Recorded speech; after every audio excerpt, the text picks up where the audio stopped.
Hi everybody, it's Dr. Una. I am the CEO of Ivy League Pediatrics, and I am coming on to give support to our new parents in the middle of the COVID-19 pandemic. I mean, think about it. It is stressful, the social distancing, stay-at-home order, homeschooling, all of that stuff. But there are some parents that this is a time where they've just brought their bundle of joy home and they're like, so what does this mean for my newborn? So if you're watching this and you don't have a new baby, what I want you to do is tag a new mom or a new dad in the comments, or I want you to share this on your social media platform and say, hey, new parents, check it out. Please share. Let us support the new parents in our lives, okay?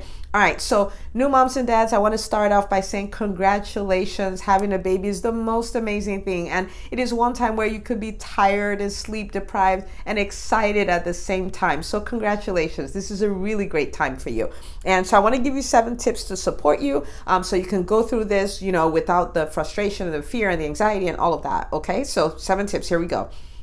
So tip number 1, don't panic. Okay, and you go like, no, there's so many things going on, I'm gonna panic. No, calm down. We're gonna go through all of that, but don't panic. Make that commitment not to panic. Why? When we're panicked, we make ridiculous decisions, and there's no creativity there. There's no problem solving there. Is of benefit to nobody that you're afraid and you're tense and you're worked up. So don't panic. Okay, don't panic. We'll take precautions. We'll talk about things that you can do.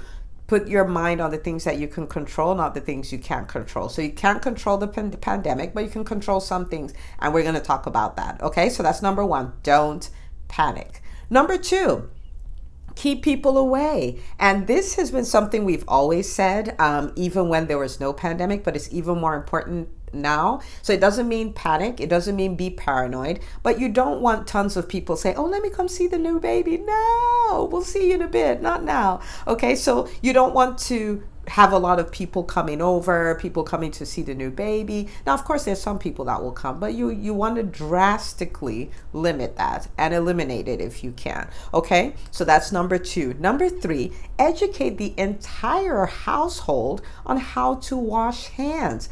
Now, you will not realize how even though hand washing is something that's been around forever, a lot of people can't do it right? So if you have other children, you want to walk them through it. You're like, hey, Johnny, you're going to have to sing the whole ABC song. You're going to have to scrub everywhere. So, you teach them how to scrub the palms, scrub the back, scrub in between, and sing the whole ABC song and keep that soap and water and scrubbing going, and then rinse and all of that. So teach them to do that. Teach them to wash their hands. And this needs to be a habit for the whole house. Go to the bathroom, wash your hands. And if you don't have kids, you're probably like, why is she saying that? Of course, when you go to the bathroom, wash your hands. You don't know kids. I have 4 of them, and I see kids all day, every day as my full-time job. So yes, you have to, after you use the bathroom, wash your hands. Keep your hands away from your face. If you go outside and come back inside, wash your hands. If you shake hands, wash your hands. So you want to have that whole hand washing thing going. Really important, okay? Especially with the new baby.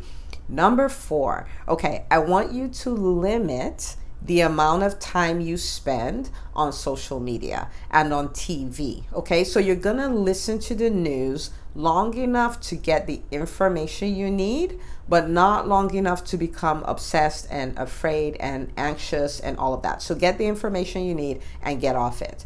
Okay, get the information you need and get off it. If you're finding your anxiety level goes up every time you go on social media, then you need to limit that. You need to drastically limit that. And if you wanted to stay off it, you have a perfect excuse, right? You have a new baby. So maybe find something else that's more relaxing to do, okay? So, but TV and social media, you really do want to limit, because what you look at will determine your mood and all this other stuff, right? So limit the amount of social media consumption. So that's number 4. Number 5, moms and dads, take care of yourself. Take care of yourself. I usually tell, in my practice, I tell my parents, I'm like, listen, especially the moms, if you're doing all this stuff and you wake up and you're like, I can't do this anymore, this is just too much, blah, blah, blah, it doesn't make you an abnormal mom. So first of all, you want to make sure you're in communication with your doctors if that's becoming an issue. But if you're sleep deprived, things like that could happen. So if you find yourself there, hand your baby over to, another adult that's in the house, maybe your spouse or your partner or whatever. Hand them the baby and go recycle. Maybe it's a long shower, maybe it's a short nap, something, just to kind of get that going. If somebody can watch the baby while you sleep, take the sleep. Don't feel like you have to do every single thing for the baby. It's okay to ask somebody else for help. Okay, so if you're needing help, ask for it. If you have older kids, so older like teenagers and stuff like that, and maybe they can wash, so you can go do a quick shower, or you just want to put your feet up, they can hold the baby and you're just right there. But you want to take care of yourself and take help. Okay, take care of yourself, take help. If you're having questions, you should have a tribe of people that you can reach out to, or call your doctors, or you can have virtual visits. I will talk about all of that in a minute. But if you're having questions that are making you kind of stressed out, you want to be asking that. You want to reach out to other moms for support and all of that, because this is that time you need to take care of yourself. It's stressful enough, not stressful in a bad way, it's just different. It's kind of like if you're studying for exams, right? It's not stressful in a bad way, it's just something that needs to be done, right? So take care of yourself. Make sure you're eating well. It doesn't have to be so much food, but at least you're eating healthy meals.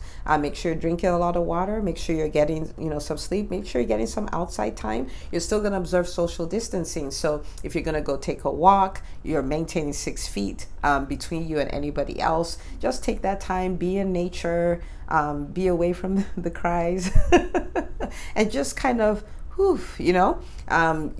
kind of get centered. Okay, so take that help if you need it, and you will need it. Okay, so number 6, keep your appointments. Now, different practices are doing different things to protect their newborns. What we're doing in our practice is that we have a dedicated space in the building that, and actually it's a different suite that is just for the newborns. We have days when we bring them in, so you're coming in through a separate entrance, you get seen and all of that stuff, and you're out the door, because somebody still needs to lay hands on that baby, examine the baby, make sure everything, especially for your initial visits and stuff like that. Someone has to take a look at that baby, kind of have a baseline, make sure everything's okay.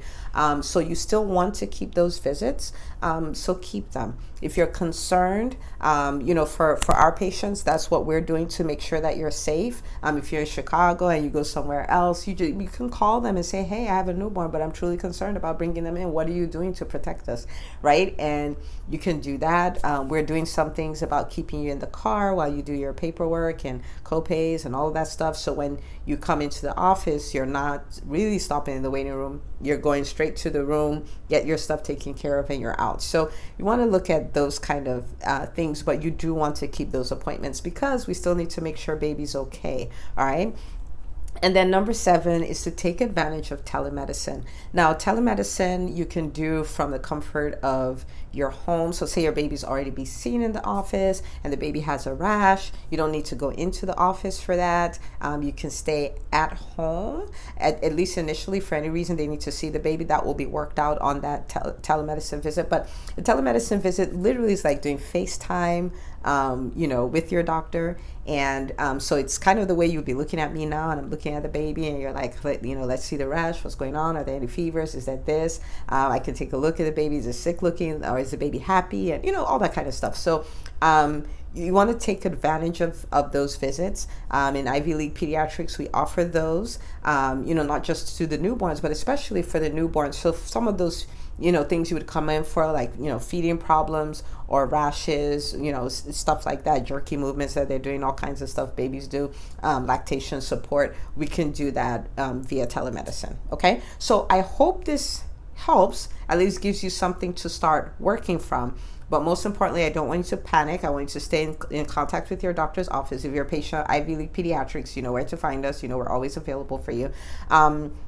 And if you're looking for a great pediatrician and you're in the Gwinnett County area, you can check us out. It's ivyleaguepediatrics.com. We'll be happy to take care of your newborn, especially in this time. So for those of you who are watching, if this was helpful, I want you to share the video. Okay, I want you to share it. I want you to tag a parent in the comments. Let's, as a community of moms and dads, let's support the new moms and dads who this could be overwhelming for them, but we can make it less overwhelming because we give them support. So thank you for watching, and I will see you on the next video.